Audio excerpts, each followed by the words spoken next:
Kia ora, good afternoon. So I'm watching this case, and I'm only a few minutes in. I've still got about 25 minutes left to watch, but I don't think I need to watch any more at this point. I probably will finish watching it, but I already know what's happening to this. Like I can already explain it, and the fact that nobody else could explain it to this woman, considering she was studied for so many years by a clinical psychologist, and a book was written about her, and she was like a whole case study and a paranormal phenomenon and blah blah blah. It just astounds me that people didn't figure this out. So a few minutes in, the story of Ruth, this American woman who settles in England, who has 3 kids and a husband, and everything's going great. And then around the time of her youngest is around about 15 months old, she all of a sudden goes into what they're trying to say schizophrenia, psychosis, blah blah blah, because she suddenly has this overwhelming urge to distance herself from her children. When they cry or need attention, she wants to lock them in their room. She doesn't want to be near them. She suddenly becomes fearful of people coming to the house. She gets agoraphobic, and then after a while it starts to affect her sex life, and she sees her father in everything. I've gotten to the point where she's seen her father in everything.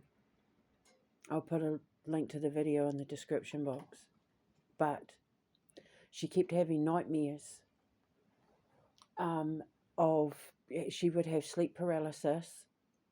She'd feel the tingling from her feet going up to, her body, and she'd want to scream, but she wouldn't be able to scream. And then all that was coming out was blood. And that was the start of the story. And as soon as he said that, being the dream-weaving alchemist, I thought she's holding on to troubles from her childhood. She's not speaking out about things that happened to her. She's holding on to repressed childhood memories of abuse. See, for me personally, when I dream of blood, me personally, Debbie, for me it means news of a death. But for everybody else in the world, when you dream of blood, it means like your life force, your life source. So the fact that she was having this dream where she was paralyzed with fear, and she was screaming out blood and spewing blood everywhere, means that she was holding on to repressed childhood trauma that was coming out in her dreams as blood, because basically her father stole her innocence from her, and the blood represents the death of her innocence.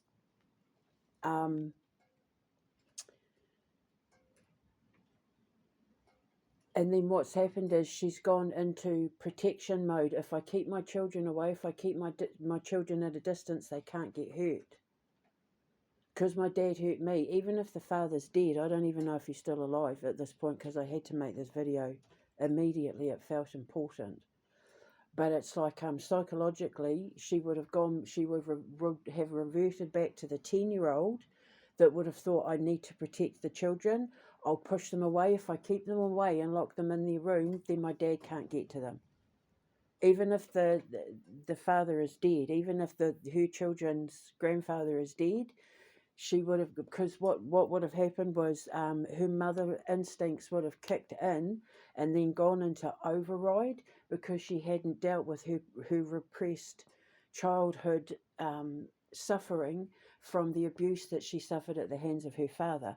So when her mother instincts kicked in, when she was in,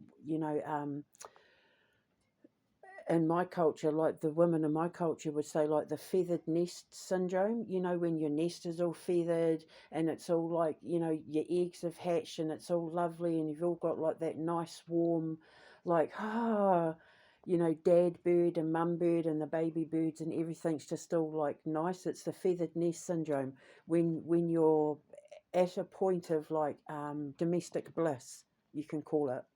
I think because she kept saying she kept feeling guilty. And I think maybe what was happening was she was,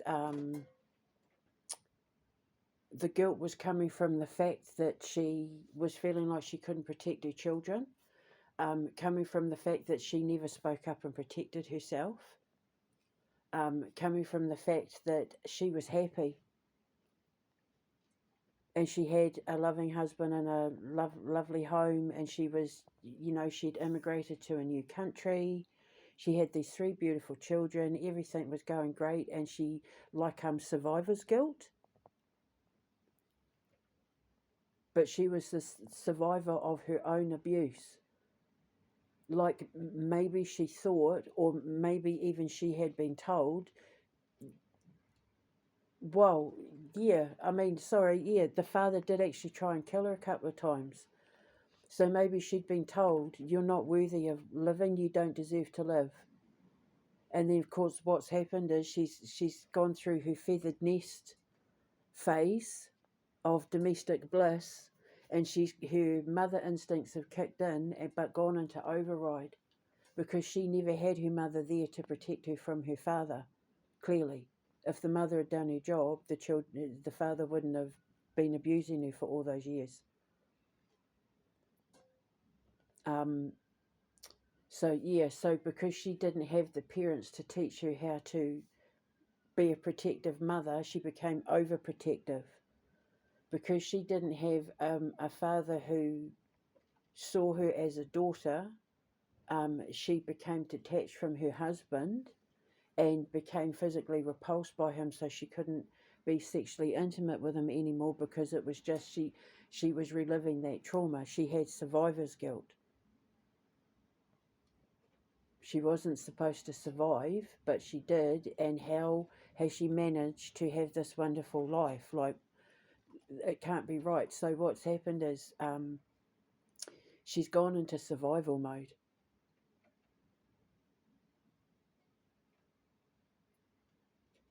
As a 10-year-old little girl who's trying to protect children and doesn't want the old man, because if her mind is thinking like a 10-year-old's, she's going to see her husband physically as her dad. So what 10-year-old wants to be with an old man, like, sort of thing, even though, what's basically happened is she's gone into survival mode, and she's had like mental exhaustion due to reliving traumatic childhood trauma, and it's caused her to have like a nervous breakdown, because she doesn't know how to cope with it. It's like system overload. Her brain's just gone into complete overload. It doesn't know how to decompartmentalize all the traumas and feelings and anxieties and that. But if I met her, this happened in the 70s, and she was in her 20s in the 70s, so she'd be in her 70s now if she was still alive. But I know how to explain it to her. It's not your fault, and you're doing a wonderful job as a wife and a mother, and you shouldn't feel guilty for that. That's what I'd say. Don't feel guilty about the fact that you survived hell and was rewarded with heaven as a result, because your loving husband and your wonderful home and your new life and your three beautiful children was proof that God didn't hold you responsible for any of it, that none of it was your fault, and as a result of coming out of it, as beautiful as what you are, He gave you a loving husband, beautiful children, and a home and a new life in a beautiful new country as a reward for just surviving your childhood. That's what I'd say to her. So don't feel guilty about that. And the way you can protect your children is making sure that, like, I don't know if the father's still alive, well, he wouldn't be now if she's in her 70s, is that men like him never go near your children. And you know the signs, because you know the signs because you're a survivor, and when you're a survivor, that makes you a warrior, and warriors know the signs. That's what I'd say to her.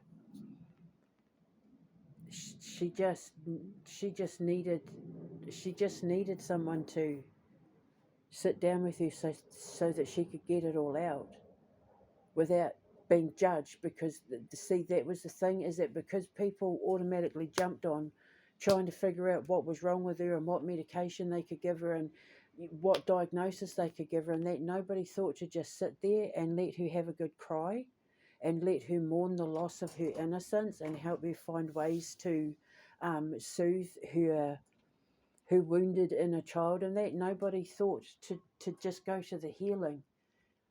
And that put all the more anxiety on that poor woman.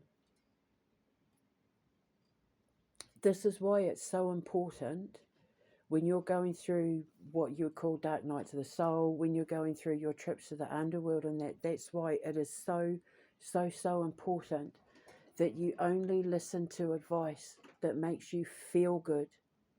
It doesn't matter if they're a doctor, a minister, a lawyer, a judge, a reverend, or whoever. If the advice they give you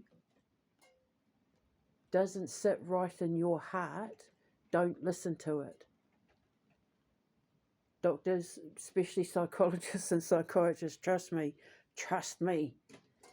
girlfriends and boyfriends, I know what I'm talking about. They don't know anything about this sort of stuff. They do not have a clue about the psychological physics of an ascension process. It's so far beyond their realms of understanding that they kind of function on a primitive level of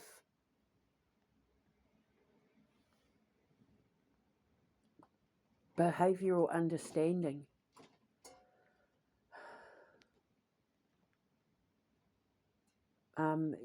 You only learn so much from a handbook, from papers, from someone, sitting in front of you and spouting stuff.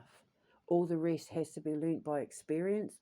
All the rest has to be learnt by personal knowledge. And when it comes to an ascension, nobody is going to understand it if they haven't gone through one. And psychologists and psychiatrists and all that will never go through ascensions because they're closed-minded. In order for you to have the level of understanding and mastery that I have, you have to do the work on yourself. No AI system, no computer, no brainiac is ever going to be able to master or understand or figure out or gauge or even grasp an ounce of what it is I can do and what I know because of where it comes from. In order for you to be able to have that level of frequency, you have to be of the same vibration. And if you lie, even if you're an undercover agent, an undercover cop, an undercover Fed, Secret Service, if you're doing anything undercover, covert, secret, in the eyes of the universe, that's considered a lie. If you don't know how to play the game, you get caught up in karma.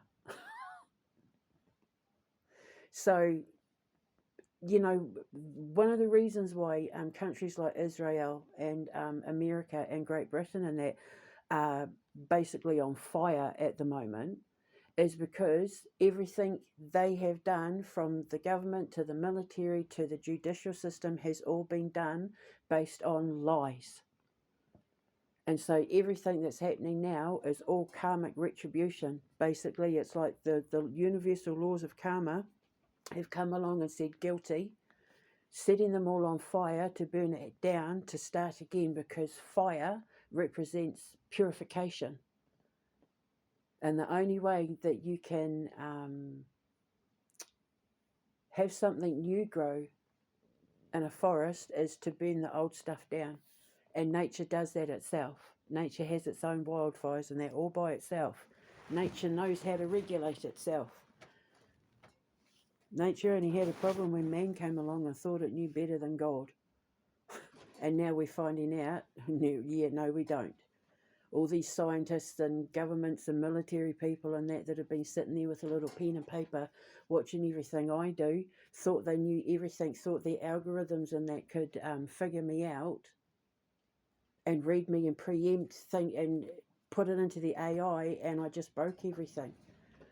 Because the trouble with mankind is they have this need to want to box things in. It has to be put in a book, it has to be put in a container, it has to be narrowed down into things. It's the curse of the pentagram. When you put things in circles, it contains and squashes and narrows everything down, like with the Hadron Collider, how they're trying to squish the atoms and, that sort of thing. And that's not God. God is everywhere. God is everything. God expands and exists and flows and grows and is in everything that the eye and mind can see, and even that the eye and mind can't see. And it can't be contained in an equation. That's why quantum magnetics, my time jumping, it doesn't work using maths. And doing the equations and doing the algorithms and doing the programming, all that, it contains it and it squashes it down. And that's not how you ascend. You can't rise if you're squashed down and kept in a box.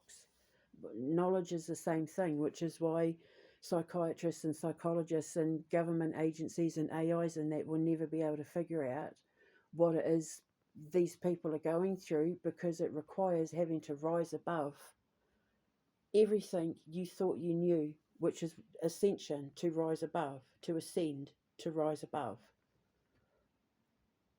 But you can't rise if you're contained in a medical book or a journal or an algorithm on your computer or a signal that's coming from your satellite.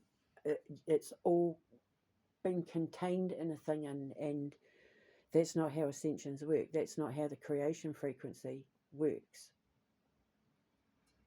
And so they subject people like her and I to these experiments and make it far worse than they need to.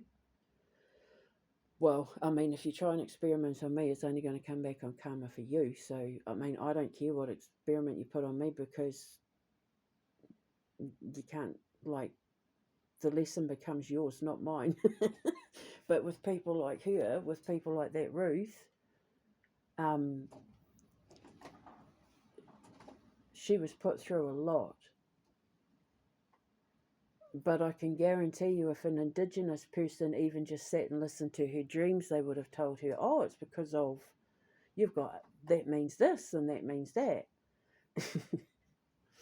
Because when it comes to sleep and dreams and the nighttime and all that, we navigated our way across worlds in that, by the stars. So kind of nighttime is sort of like the Indigenous person's playground, I reckon, when it comes to our supernatural powers.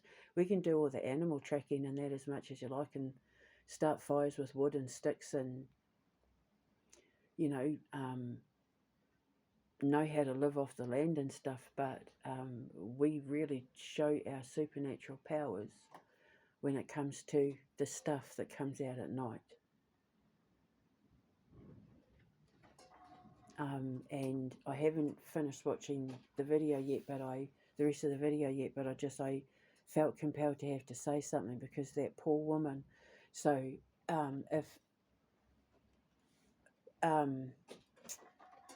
if any of you women are out there, or even any of you dads, if you watch this documentary about Ruth, which I believe isn't her real name, and you're going through the same thing or the same kind of thing, now you know why you're going through it. And if you don't want to talk to anyone, you don't have to talk to anyone, but you need to get it out. So what I always recommend my clients, when I used to deal with this stuff back in the day, is to write it all out. Like, get a pen and paper and just sit and express it all, draw it. If you're an artist, draw it. It doesn't matter how dark, how angry, how twisted, how sinister your words are, the poison, it needs to come out. all the things that you wanted to say to your abuser, all the things that you wanted to say to the people that hurt you, that caused all the suffering, it needs to come out. We were given our emotions for a reason. Our emotions help gauge and counteract and even out our thoughts. And our emotions will always let us know the health of our thoughts.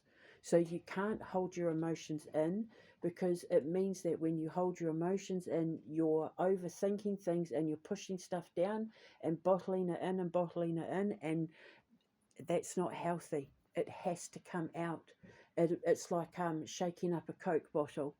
You know, as soon as that lid comes off, and then you're just going to have like an emotional meltdown like this woman in this video. So it's really important that you go to people you can trust, that you have a healthy outlet for getting it out. And I say to my clients, write it. It doesn't matter how dark and twisted, it doesn't matter how bloody and gory, it doesn't matter. Just get it out. And then when you're ready, when the time is right, go outside, get a lighter and set the whole thing on fire. And then spread the ashes in the garden. And then out of poop grows roses. So out of the darkness and all of that they were able to expel, they put the ashes in the garden, and then all the trees in that get to grow from it.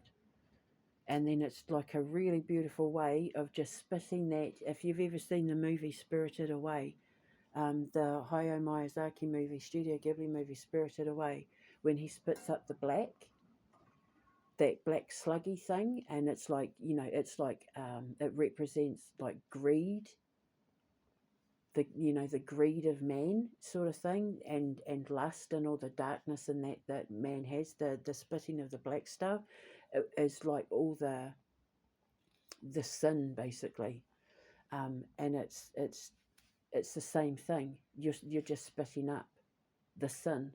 It has to come out. Just do it in a healthy way. If there's nobody you can go to just let it all out, where, like I would say to my friend, just come here. You're safe. There's food. Nobody can get in and out. And if you just want to have a good cry, if you just want to yell and scream and swear and sleep and cry some more, you can do it safely here, and nobody even needs to know. And that's what people like Ruth need. You need someone to go to where you can just lock yourself up for a couple of days, just let it all out any way that it needs to come out, and that person that you're doing it in front of, nothing leaves the house. That person you can trust to just let it all out without fear of judgment. And if you don't have that, then you need to find a healthy way to get it out. So writing, painting, drawing. I wouldn't, if it gets dark, I wouldn't recommend leaving anything anywhere where people could see it, because they'd automatically think, like with that poor woman, that you were having a psychotic episode. They don't realise that getting these things out on pen and paper and on canvas and with a pencil or a black pen in your notebook at school, it's actually a form of therapy. It's in not letting them express themselves that it becomes dangerous. The trouble is, they're around a society, these kind of people are around a society and a school and a family who do not understand their ascension process. So they automatically go to the dark place. It must be drugs, it must be depression, it must be this, it must be that. And it might be. It might very well be, but if it is, why? Why are they on drugs? Why are they depressed? Why are they acting out at school? What are you doing about them being bullied? And see, because that's the thing. In cases like Ruth, where it's kids being, at school, where the parents are asking for help and the school won't do anything, and, they're being bullied and the kids don't want to go to school and it's like that bad, that's when they send them to me. And then they'll come to me and they'll be like, "Whoa! What do you mean we get to make movies and video games and bake cakes and make milk bottle racks and have music festivals and eat yummy food and yeah. You mean I can draw and do dark things and you're not going to put me on Ritalin?" No, I'm going to give you money for it and turn it into a Halloween prop. So, yeah, people like Ruth just needed someone like me. And she unfortunately didn't have me, but you all do have me. I haven't finished watching the video, so I don't know how it ends. But I just felt this overwhelming need to make this video right now. So I may make a second one once I finish watching the other half of this documentary. But yeah, I just felt the need to put it out there. So someone obviously needed to hear it right now. So if you're going through it, or you're going through anything, now you know what to do. Now you know how to get it out. If you don't feel comfortable going to your person, everybody should have a person. Everybody has a person. Everybody has that one person that they can go to and have a bit of a moan to, show a bit of their dark side to, go to them on their worst day, on their most emotional day, on their angriest day, on their saddest day, on their tiredest day, on their hungriest day, on their happiest day. Everybody should have that one person. That's who you go to. And if you don't have them to go to, then take pen to paper. Just get it all out, type it all out, write it all out. I prefer that you use pen and paper or pencil and paper. I prefer you write it all out rather than type it, because automatic writing often kicks in when you're writing or painting your expressions out. It becomes like your conscious self takes over, and it's more free flowing when it's pen to paper. It helps ground you, it helps connect you to the moment more than a computer will. And you need to be connected to the moment. It needs to be raw and it needs to be emotional. And you're dealing with ink and paper, and that's, a lot of that stuff is made up of things that come from the ground. So it's kind of like plugging yourself into an extension cord, and then with the extension cord being plugged into the wall. I'm actually looking at it now. I've got my phone plugged into the extension cord, and the extension cord is plugged into the wall. So it's just like that. So now you know what to do. So watch your video, and if you're exhibiting any of the signs that she had as a parent, or you can relate to anything that she's going through, now you know what to do. And I promise you, as soon as I get out of here and I get my radio station set up, I will have these call-in shows where you can call in anonymously and tell me what's going on, and I will be able to tell you exactly what's happening, why it's happening, and what you can do to fix it. I just wish that she may still very well be alive. I don't know, I'll have to check, but he's using fake names, so it might be a bit hard to see whether she's still alive now, but she's probably going to be in her 70s. So, because if I remember rightly, I think he said it was 76. So, and she was 26, I think he said. So, I was born in 72. So, yeah, just let me do what I got to do. Just let me get out of here. And then, honestly, I'm going to blow your minds wide open as to what's actually going on inside your heads. Oh, creative, high-functioning, creative, empathic geniuses. So, I wonder if she was an artistic person. or creative person. It'd be interesting to find out. I'll have to check to see whether she was a high funk. That's what I call them. A high functioning creative empath. I call them high funks. It's just easier.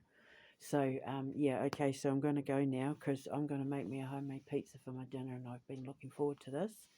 So, I'm going to speak to you later. Hold your head up high. Know that you are loved and just give me a minute to get this justice thing sorted. I'll get my radio station set up fairly quickly because I'll have the money to pay people to do everything once I can find somewhere to live.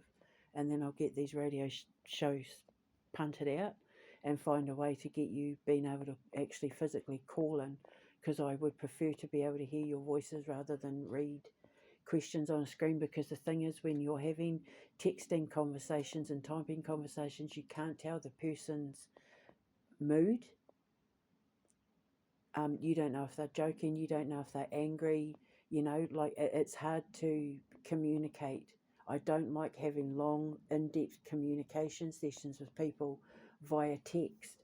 It just, I hate it, I don't like it. I prefer phone calls. I would rather talk on the phone than text conversation. I prefer text for quick things. When are you coming home? Blah, blah, blah. Okay. Do you want me to put dinner on now or wait till you get home? Like that sort of thing. Quick messages. Not full-blown conversations, just like pick up the phone. Or pick up the, press video chat. Although I don't video chat with people till I get my tooth fixed. It's phone only. But that's why I don't show my face because I'm on camera, because I won't just until my tooth's fixed. So that was courtesy of being drugged by my ex-husband.